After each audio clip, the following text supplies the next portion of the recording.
Bonjour, comment allez-vous? Aujourd'hui, je vous propose une petite vidéo dont l'objectif c'est de travailler deux verbes qui parfois nous posent des soucis par rapport à son écriture et aussi sa prononciation. Ici, on va travailler avec le verbe créer et le verbe créer. Vous voyez que par rapport à l'orthographe, ils sont très similaires, c'est-à-dire qu'il y en a une lettre qui est différente. Tous les deux verbes, ils sont des verbes réguliers qui appartiennent au premier groupe et la prononciation, elle est très proche. Crier, créer, crier, créer. Ici, on va faire la conjugaison au présent et ensuite, je vais vous donner aussi des exemples en utilisant les deux verbes. Bon, tout d'abord, si vous êtes nouveau, je vous invite à vous abonner, à liker cette vidéo et à la partager avec vos amis qui souhaitent également apprendre le français. On commence? Eh bien, tout d'abord le verbe crier. Qu'est-ce que ça veut dire crier? Eh bien, ça veut dire parler plus fort. Donc quand on parle plus fort, nous sommes en train de crier. Tandis que créer, ça veut dire inventer, produire quelque chose qui n'existait pas auparavant. C'est-à-dire créer quelque chose d'innovant, de nouveau. D'accord? Donc ça, c'est la première distinction entre les deux. Donc, l'orthographe, c'est différent, la prononciation est différente et les sens aussi, ils sont différents. On conjugue. Je compte sur vous. Donc, je vais ajouter les sujets ici à côté pour faciliter. Ensuite, on conjugue ensemble. D'accord? Donc, on a ici je, tu, il, nous, vous, il. Je vous rappelle que quand j'ajoute il, c'est l'équivalent à il ou elle ou on. Il pluriel, elle pluriel. Je fais le même ici à côté. Ici, c'est juste pour faciliter. OK? Vous, il, elle. Si vous aimez bien la conjugaison des verbes, il y a une playlist qui s'appelle Conjugaison des verbes, avec plein de verbes disponibles. Dans la playlist Lives enregistrés, il y a tous les temps verbaux.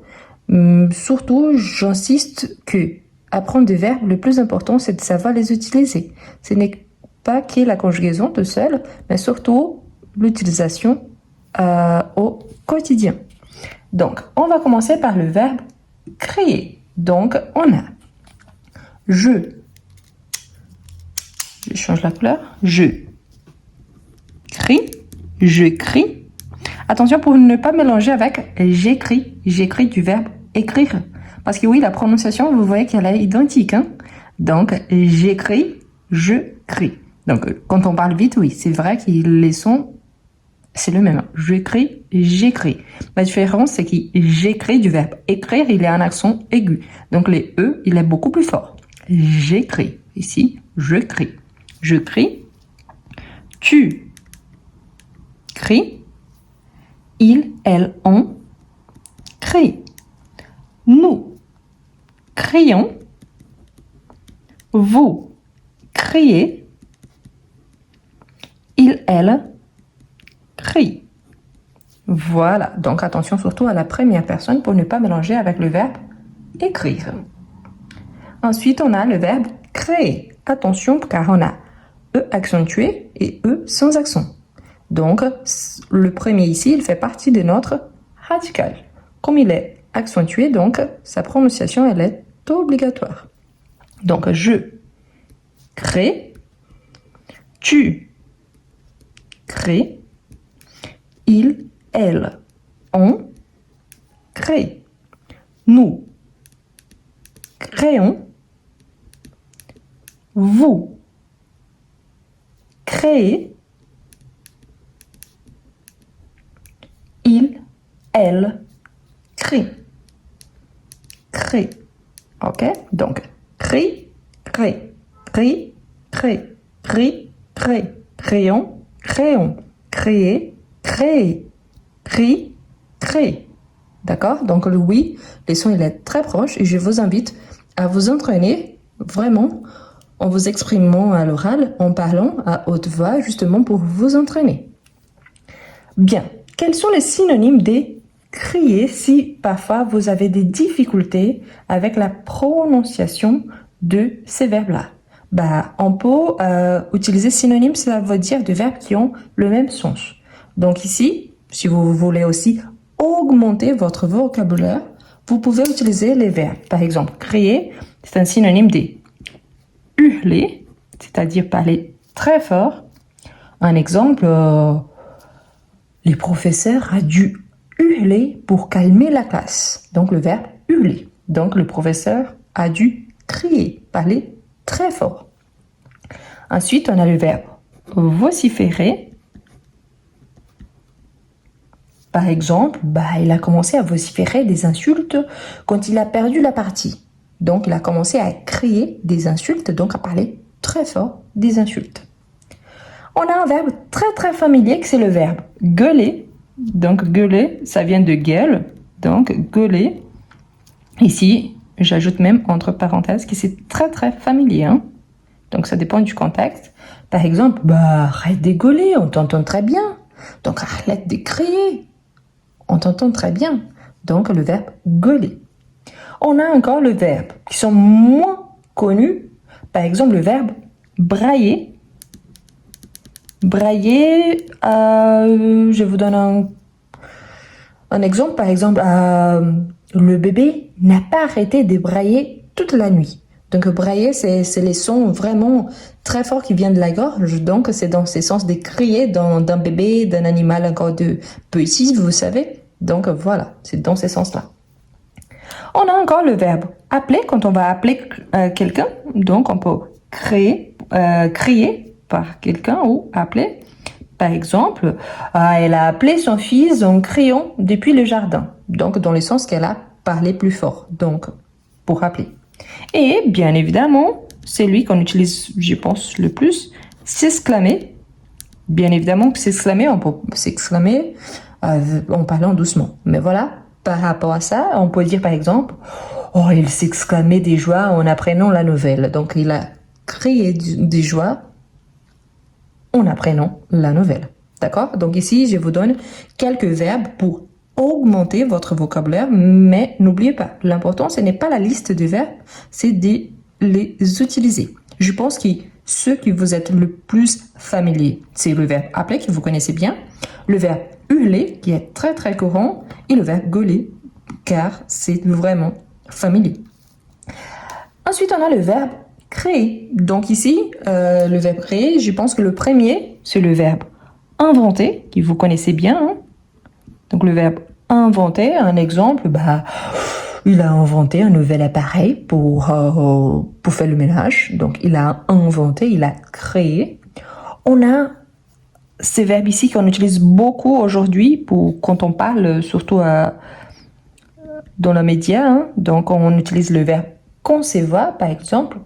Ils ont conçu un plan pour rénover la maison. Donc ils ont créé un plan. Donc concevoir. Le verbe élaborer, c'est la même chose, très connu. Donc, elle élabore un projet pour la rentrée. Elle élabore un projet pour la rentrée. Un petit peu moins utilisé, mais qui parfois on peut attribuer ces sens-là, c'est le verbe imaginer. Donc on va créer quelque chose, on va imaginer quelque chose. Par exemple, il imagine une histoire fantastique pour les enfants. Donc il crée une histoire fantastique pour les enfants. Donc dans ce sens-là, on peut utiliser le verbe imaginer.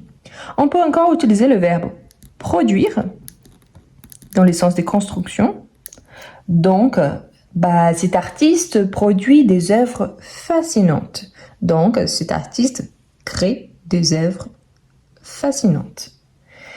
Et ici, moins connu, mais qui je trouve très intéressant, c'est le verbe bâtir. Donc, ici c'est un I, ici c'est un R.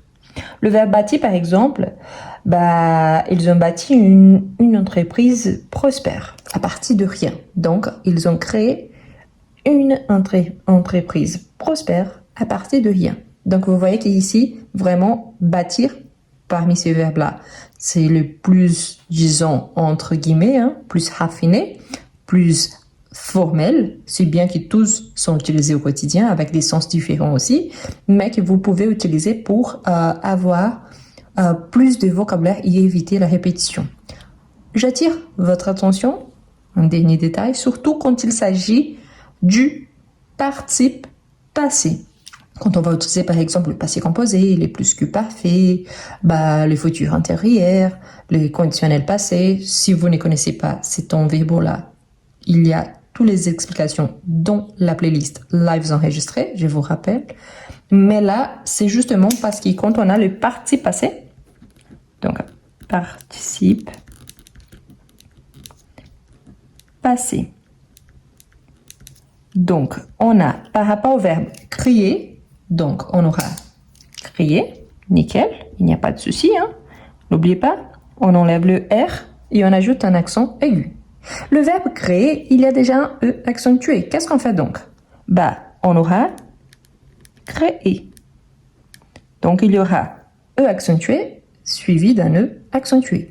Et en plus de ça, il faut savoir qu'ici, c'est le masculin, c'est le neutre ou masculin, c'est le participe passé, mais on peut avoir encore ça. Et c'est quoi? C'est le participe passé féminin. Par exemple, cette image a été créée par, et là vous pouvez continuer par l'intelligence artificielle, créée pour une exposition, donc on peut penser à ça, on voit beaucoup de contexte dans ce sens-là. Mais voilà, donc on peut avoir créé avec 3 E à la fin, 2 accentués et plus la marque du féminin. Pourquoi? Parce qu'il s'agit du participe passé. Donc ici, comme image, c'est féminin, a été créé, donc ici on a E. D'accord? Donc vous voyez que c'est intéressant quand même parce que parfois on pense, mais c'est possible, il y en a 3, oui, et c'est correct. D'accord? Eh bien, ce que je vous invite à faire, je vous invite à vous abonner, à liker la vidéo et surtout à laisser en commentaire une phrase en utilisant le verbe créer et le verbe créer. Ici, l'objectif, c'était de vous montrer surtout des verbes qui sont proches, mais en même temps très différents, et vous donner un petit peu plus de verbes, des synonymes, pour ajouter à votre vocabulaire. Pourtant, vous pouvez les conjuguer dans tous les temps verbaux. Et je vous rappelle une fois de plus, dans la playlist Lives enregistrés, il y a tous les temps verbaux pour que vous puissiez vous entraîner. Merci beaucoup et à la prochaine! Et si vous aimez bien la conjugaison des verbes, je vous donne 2 recommandations. La première, le livre Je conjugue. C'est un petit e-book que j'ai développé dont l'objectif c'est de vous aider à mieux apprendre le français. Ici, il y a toutes les règles concernant le temps présent, les 3 groupes de verbes et beaucoup d'exercices de conjugaison. De même, et il y a aussi mon nouvel e-book, le passé composé, où je vous explique toutes les règles concernant le passé composé. Bien évidemment, c'est un petit livre précieux car il y a énormément d'exercices pour que vous puissiez mettre en pratique tout ce que vous avez déjà appris sur le passé composé en vous entraînant avec le participe passé, l'utilisation de l'auxiliaire être ou avoir, les accords avec être, quand il y a l'accord avec avoir et aussi l'accord dans ces cas-là avec les compléments d'objet directs. Et bien évidemment, il y a beaucoup d'exercices avec des phrases, avec des textes, avec des productions écrites en général.